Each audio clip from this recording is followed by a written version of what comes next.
More than 100,000 New Zealanders are relying on food grants and parcels to feed their families each week. The Sikh community has fed 15,000 families over the past fortnight, and hundreds of people are still lining up every day for help. Zac Fleming reports. They turned up early because they're so desperate they couldn't miss out. So many people in need of food. Before the food parcel pickup had even opened at 2 o'clock, the line went down the driveway, down the road and around the corner. More than 700 families drove through the Sikh Gurudwara in New Lynn today. No one wanted to talk on camera, but many said it was the first time they've ever asked for help. And out south, the need is even greater. Now is Takanini Gurdwara feeding 1,600 a day. Families from South Auckland. The New Zealand Sikh communities fed around 15,000 families in just the past fortnight, from Auckland right down to Queenstown. People from any ethnicity, any religion are welcome, so we all are one.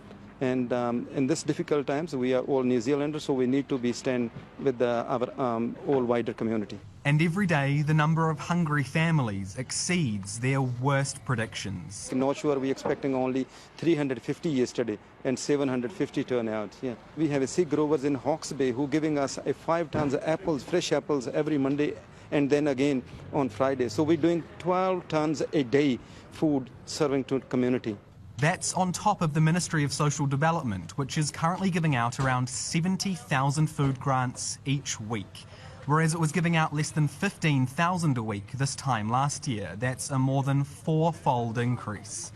And when you consider Sikh drive-thrus weren't here this time last year, the number of people in need is shocking.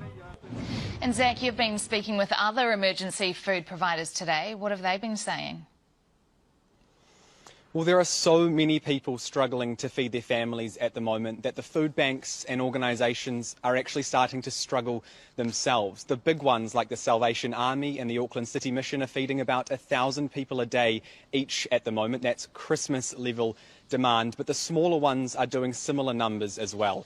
The Mangere Budgeting Service, for example, it's run by Daryl Evans, and he told me today that around 700 people are queuing there every single day. He's working 15-hour days at the moment, starting as early as 6 o'clock in the morning, working right through till about 9 o'clock at night. People are queuing there before the sun even rises, as early as 5 o'clock in the morning, 4:30 in the morning, just to make sure that they don't miss out. And if you're thinking that this is going to start getting better next week as we move in to level 3, it probably won't. Everyone I spoke to today said that they expect this will continue to worsen. There will be more people who will need help. Melissa? Zac, thank you.